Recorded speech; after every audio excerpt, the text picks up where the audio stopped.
Hello，大家好，歡迎大家翻到嚟文傑新時代頻道，我係劉文傑。今集咧就想同大家講講咧，就係香港對美國開咗第一槍啦，係冇錯，開咗第一槍啦。咁點樣開第一槍法咧？就係大減強積金，大減1.3萬億嘅美債。嘿，我哋講咗好耐啦，即係投資美國呢啲咧，就真係要好審慎噶嘛，係咪先？美國債券喎，美金而家又唔係好掂喎，咁美債都唔係好掂喎，牛底梗係驚啦，梗係沽佢啦，咁好事嚟嘅，咁陣間睇睇啦。咁另一樣嘢咧，想同大家講先嘅陣間就係特朗普啊，佢再一次特赦富豪，特赦一個富豪。呢個富豪嘅阿媽咧，曾經出席過特朗普嘅飲宴，仲要捐咗100萬美元俾阿特朗普，面數啫，底數你唔知噶嘛。仲有啊，你唔知個阿媽有冇即係對特朗普有啲咩其他嘅特殊服務噶嘛？你有冇諗其他嘢啊？即係幫佢嗌隻雞俾佢食咁解嘅咋？咪真係食嗰啲啊？其他我唔知啦嚇。咁陣間同大家睇睇啦。喺影片開始之前咧，希望大家可以分享、讚好、留言、訂閱文傑新時代頻道，記得撳埋個啷啷掣，揀個全部，咁大家就唔會錯過任何嘅一段影片啦。好，大家好啊。咁咧就想同大家講咗特朗普單嘢先，因為都幾離譜噶。紐約時報嘅報導，紐約時報呢排都係咁嚼呢個特朗普啊 ，OK 嚇。咁嘅報導咧就話啦，特朗普佢突然之間全面而且無條件地特赦釋放咗一個承認犯下逃稅罪行而且被判刑坐監1年半嘅佛羅里達州嘅男子沃爾扎克。而沃爾扎克其實係一個有錢佬嚟嘅，有錢都逃稅，咁冇辦法啦。美國嘅稅務實在太高啦嘛，你估好似我哋香港咁咩？得個10幾%係咪先？喺唔夠幾個禮拜之前，咁呢一個嘅沃爾扎克嘅名媛阿媽，唔係名媛老婆，名媛阿媽。阿媽咧就出席咗特朗普喺海湖莊園舉行嘅大型籌款晚宴。晚宴嘅門票咧係100萬美元起跳，咁即係話呢個富豪嘅阿媽起碼捐咗100萬面數俾即係俾阿特朗普先啦。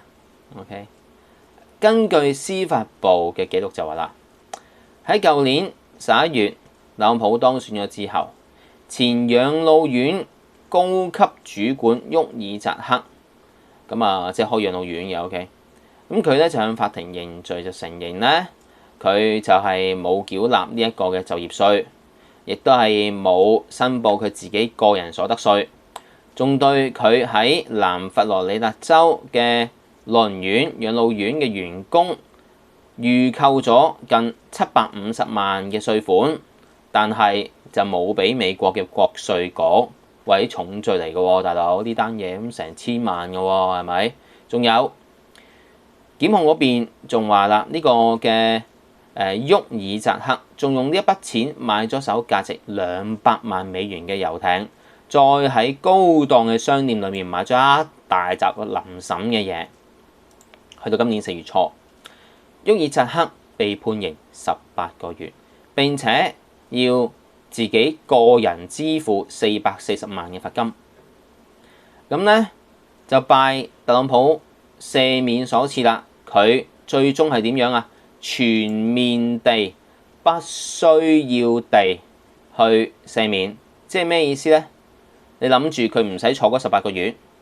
唔係，佢連嗰440萬嘅罰金都唔使俾。咁好？係啊，因為呢440萬唔係俾咗美國政府，我相信係俾咗特朗普個戶口，所以咪唔使俾咯。俾咗啦，唔使重複再俾嘅。美國嘅亦即係我嘅，我嘅都係我嘅。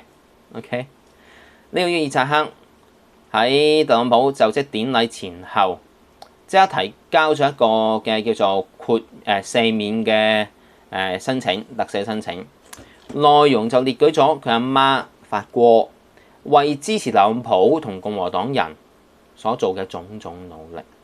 佢聲稱呢個沃爾扎克遭到刑事起訴，大部分都係同佢阿媽嘅政治立場有關嘅。喂，但係你走私漏稅咁漏稅喎而家，咁你仲要係特登攞人哋啲稅去買自己嘢喎，咁關你嘅政治立場咩事啊？你有冇做過先？有啊嘛。咁沃爾扎克咧仲寫埋就話啦，咁佢阿媽咧為咗破壞拜登2020年嘅選舉咧，曾經公開拜登個女艾斯利嘅吸毒日記，所以就引起咗司法界嘅關注。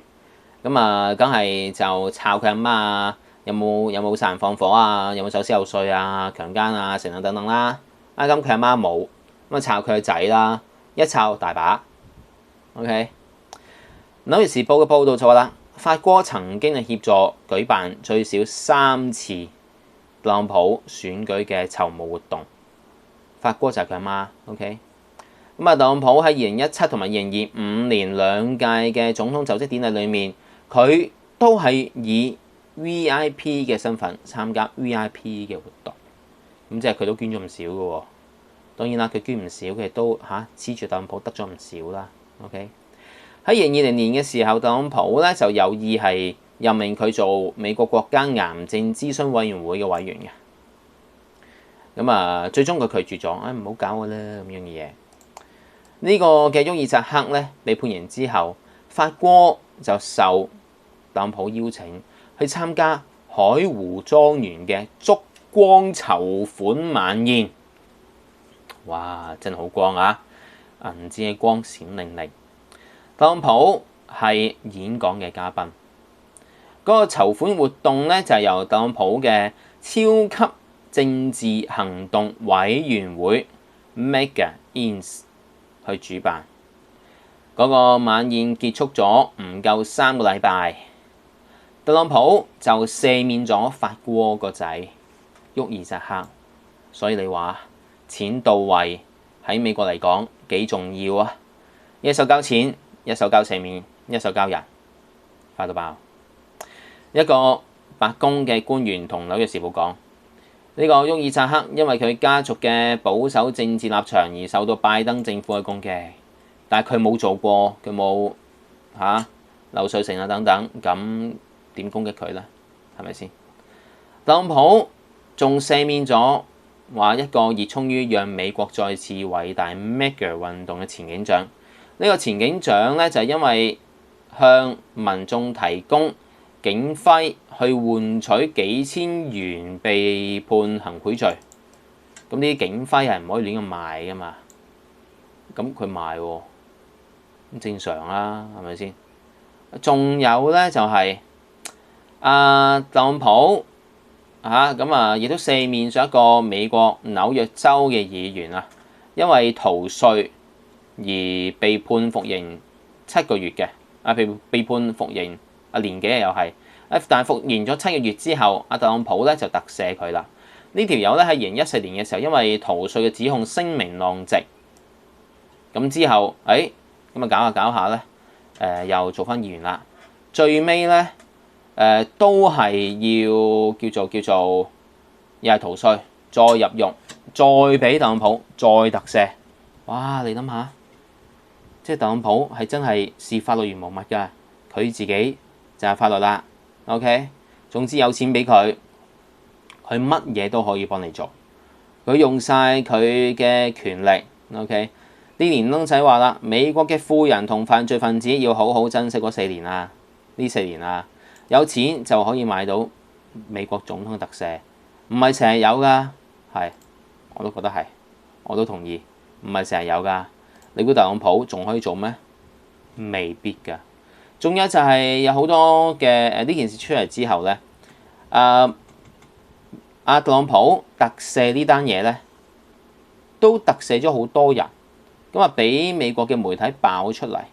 咁原來咧有個警長咧，嗰單嘢咧係判咗10年嘅聯邦監禁刑期嘅，係啊，因為佢賣嗰啲嘅嘢咧，仲有係嗰啲證據啊、成啊等等啊，咁啊好多嘢賣咗啊，咁啊收受嗰個行賄嘅錢咧，講緊係成10萬美元嘅賄賂啊！咁咧唔係話俾個警章佢啊，原來係幫佢攞到副警長職銜，再俾埋個警章佢啊，唔係咁簡單嘅。所以特朗普就話：Oh no，只係一個警章，冇所謂啦，嗰幾千蚊係啊，冇錯，嗰幾千蚊係寄俾個警章嘅，但係嗰幾萬蚊、嗰10萬蚊係俾副警長職銜嘅，咁都得，係啊，冇錯。仲有就係佢唔單止咁樣啊，佢仲有係好多咩共謀啊、誠信服務欺詐等等一系列嘅罪名嘅。唔緊要，我識佢，佢同我都有見過幾次面，佢係我忠誠嘅一個粉絲，所以就豁免咗佢。好嘢啊，好嘢啊！咁啊，所以咧嗰啲嘅咩罪犯啊、成啊等等咧，嗰啲富豪要犯罪咧，趁呢幾年啊，如果唔係嘅話咧，真係要坐監㗎。OK。咁跟住咧，我哋香港嗰邊咧，見到美國咁亂啦，喂，梗係唔制啦，梗係唔投資美國啦。香港對美國開咗第一槍，呢個唔係我寫嘅，連登仔寫嘅。香港嘅強積金減持咗1.3萬億嘅美國債券。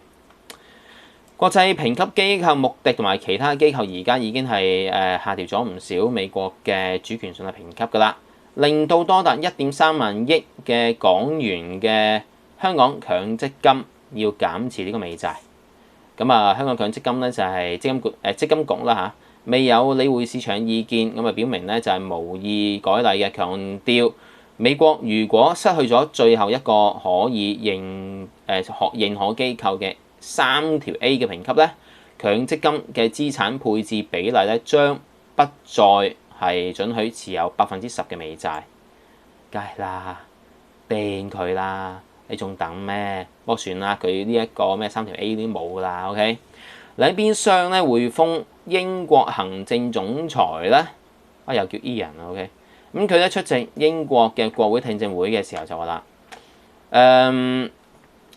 佢無啦啦就話即係強積金嗰單嘢咧，睇下睇下英國政府可唔可以去向香港施壓？唉，呢啲係傻下 OK。